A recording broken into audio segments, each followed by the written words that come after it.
हरे कृष्णा राधे राधे दोस्तों, आप सभी का मेरे इस यूट्यूब चैनल में हार्दिक स्वागत है।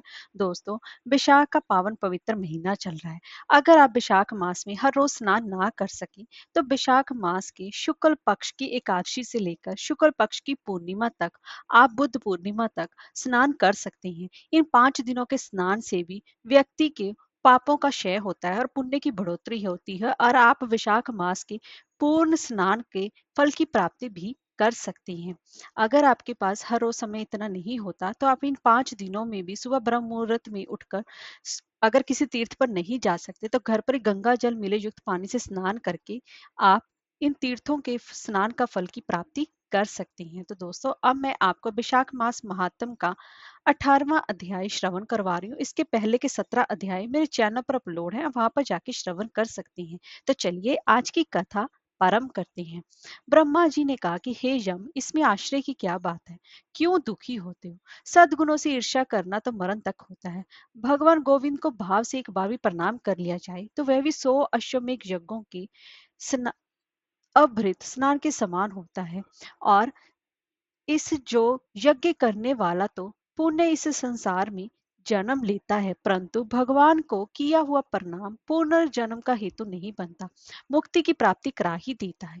जिसकी जीवा के अगर भाग पर हरि जो 2 अक्षर विद्यमान है, उसको कुरुक्षेत्र तीर्थ के सेवन अथवा सरस्वती नदी के जल में स्नान करने से क्या लेना देना है? जो मृत्यु काल में भगवान विष्णु का स्मरण करता है, वह अभक्ष्य भक्षण आदि से प्राप्त हुई पाप राशि का भी परित्याग करके भगवान विष्णु जी की उस परम धाम को भी प्राप्त कर लेता है, क्योंकि भगवान विष्णु को अपना स्मरण बहुत ही प्रिय है। हे यमराज, इसी प्रकार वैशाख मास भगवान विष्णु को प्रिय है। इस मास में महत्व को श्रवण करने मात्र से इसका महत्व को श्रवण मनुष्य सब पापों से मुक्त हो जाता है। इस माह के धर्मों में अनुष्ठान में करने वाला के तत्पर में रहने वाला मनुष्य यदि मुक्ति को प्राप्त हो सके तो उसके लिए कहना ही क्या है। विशाख मास में भगवान पुरुषोत्तम के नाम और उसके यश का गान किया जाता है, जिससे कि भगवान अत्यंत ही प्रसन्न होते हैं। पुरुषोत्तम श्री हरि संपूर्ण जगत के स्वामी और हमारे पालनहार हैं। और ये राजा कीर्तिमान विशाख मास में उन्हीं भगवान के प्रिय धर्मों का अनुष्ठान करता है, जिससे कि प्रसन्नचित्त होकर भगवान विष्णु सदा उसकी सहायता में स्थिर रहते हैं। भगवान वासुदेव के भक्तों का कभी भी अमंगल नहीं होता और उन्हें जन्म मृत्यु जरा व्याधि का भी भय प्राप्त नहीं होता। कार्य में नियुक्त किया हुआ पुरुष यदि अपनी पूरी शक्ति लगाकर स्वामी के कार्य साधना की चेष्टा भी करता है तो उतने से वे कृतार्थ हो जाता है। यदि शक्ति के बाहर का कार्य उपस्थित हो जाए तो स्वामी को उसकी सूचना दे दे, उतने में से ही वो उरीन हो जाता है और सुख के भागीदार बनता है। जिसने उस प्रयोजन को स्वामी से निवेदित कर दिया, उसके ऊपर ने तो ना कोई ऋण होता है और ना ही कोई पातक। अपने कर्तव्य पालन के लिए पूरा यत्न कर लेने पर भी प्राणी का कोई अपराध नहीं रहता। यह कार्य तुम्हारे लिए असंभव है, अतः इसके विषय में तुम्हें शोक नहीं करना चाहिए। ब्रह्मा जी के ऐसे कहने पर यमराज ने दीन वाणी में कहा, तो हे परमात्मा, मैंने आपके चरणों में की सेवा से सब कुछ पा लिया। तब ब्रह्मा जी ने पुनः समझाते हुए कहा कि हे धर्मराज, राजा कीर्तिमान विष्णु धर्म के पालन में तत्पर है। चलो हम लोग भगवान विष्णु जी के पास ही चलते हैं। उन्हें सब बात बताकर पीछे उनके कथा अनुसार कार्य किया जाएगा। वे ही इस जगत के कर्ता, धर्म के रक्षक और नियामक है। इस प्रकार यमराज को आश्वासन दे ब्रह्मा जी उनके साथ क्षीर सागर की ओर तट चल पड़े और वहां पर क्षीर सागर के तट पर पहुंचे। वहां उन्होंने सच्चिदानंद स्वरूप भगवान श्री विष्णु जी का ध्यान किया। ब्रह्मा जी की स्तुति से संतुष्ट होकर भगवान विष्णु वहां प्रकट हुए। यमराज और ब्रह्मा जी ने तुरंत उनके चरणों में मस्तक झुकाया। तब भगवान विष्णु जी ने मेघ के समान गंभीर वाणी में उन दोनों से कहा कि तुम लोग यहाँ क्यों आए हो? तब ब्रह्मा जी ने कहा, प्रभु, आपके श्रेष्ठ भक्त राजा कीर्तिमान के शासन काल में सब मनुष्य विशाख धर्म के पालन में संलग्न हो आपके अविनाशी पद को प्राप्त हो रहे, इससे यम पूरी सूनी हो गई है। उनके ऐसा कहने पर भगवान विष्णु हंसते हुए बोले, मैं लक्ष्मी को त्याग दूंगा, अपने प्राण श्री श्रीवत्स कौस्तुभ मणि वैजयंती माला श्वेत द्वीप बैकुंठ धाम क्षीर सागर शेषनाग तथा गरुड़ जी को भी छोड़ दूंगा, परंतु अपने भक्त का त्याग नहीं कर सकूंगा। जिन्होंने मेरे लिए सब भोगों का त्याग कर दिया, अपना जीवन तक मुझे सौंप दिया है, जो मुझ में ही मन लगाकर मेरे ही स्वरूप हो गए हैं, उन महाभाग भक्तों को मैं कैसे त्याग सकता हूँ? राजा कीर्तिमान को इस पृथ्वी में मैंने 10,000 वर्षों की आयु दी है, उसमें से 8,000 वर्ष तो बीत गए। शेष आयु और बीतने पर उसे मेरे सायुजी की मुक्ति प्राप्त होगी। उसके बाद पृथ्वी पर बेन नामक दुष्ट आत्मा राजा होगा, जो संपूर्ण वेदोक्त महाधर्मों का लोप कर देगा, और उस समय विशाख मास के धर्म भी छिन्न भिन्न हो जाएंगे, यानी कि लोप हो जाएंगे। बेन अपने ही पाप से भस्म हो जाएगा।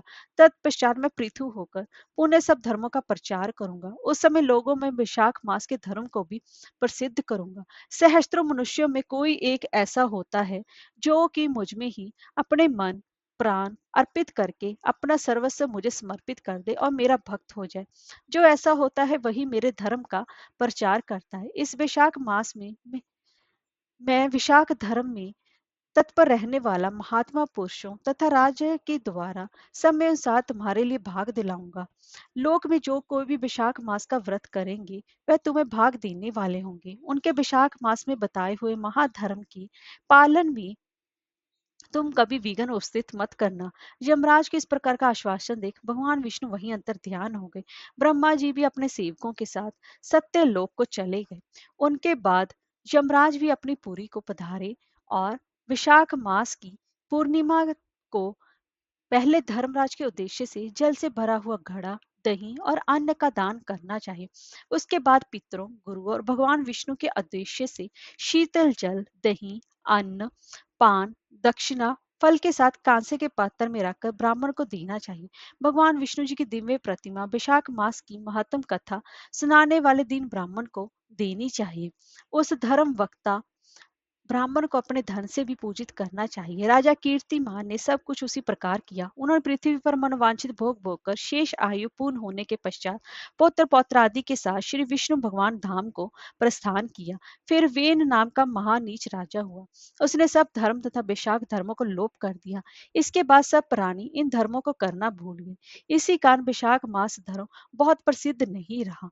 विष्णु भगवान के कोई भी विरले भक्त इन धर्मों को जानते हैं। मिथिलापति ने कहा, महामते, दुरात्मा राजा बेन प्रथम स्वयंभू मनवंतर में हुआ था, और यह राजा इक्ष्वाकु कुल भूषण कीर्तिमान व्यवस्थ मनवंतर के व्यक्ति हैं। ये बात मैंने पहले आपके मुख से सुन रखी है, परंतु इस समय आपने और ही बात कही है कि ये राजा जब बैकुंठवासी हो जाएंगे उसके बाद राजा बेन उत्पन्न होगा। मेरे इस संशय को भी आप दूर कीजिए, क्योंकि इसका मुझे समझ में नहीं आ रहा है। तब आगे श्रुतदेव जी ने कहा कि हे राजन, पुराणों में जो विषमता प्रतीत होती है वह युग भेद और कल्प भेद की व्यवस्था के अनुसार ही मानी गई है। इसीलिए कहीं कथा में समय की विपरीतता देख के उसके अप्रमाणिक होने की आशंका नहीं करनी चाहिए।